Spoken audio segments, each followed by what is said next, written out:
Alessandro Silverio, un premio come quello dedicato a Pietro Anastasi non solo è un ricordo alla memoria delle grandi gesta sportive della nostra Sicilia, di Catania in generale, della nostra Sicilia e dell'Italia meridionale, ma è anche un momento per rinsaldare il connubio tra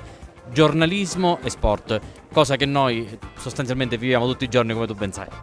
Sì, è un bel connubio, devo dire, però sicuramente è qualcosa di veramente prestigioso poter partecipare, essere presente qui per una manifestazione, per un premio dedicato secondo me a uno dei più grandi calciatori italiani, una vera e propria leggenda che avrebbe meritato magari dopo la morte anche qualche riconoscimento in più,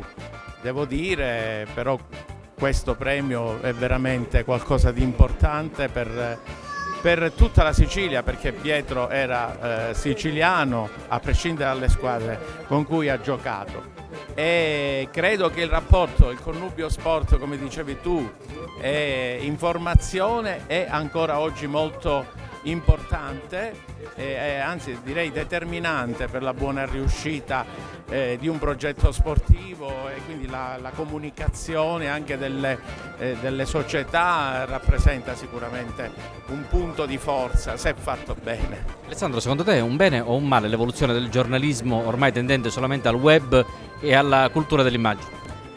È un male perché il giornalismo fatto sulla carta stampata, non lo dico perché io insomma ho un'esperienza diciamo predominante sulla carta stampata, anche se ho fatto televisione, radio,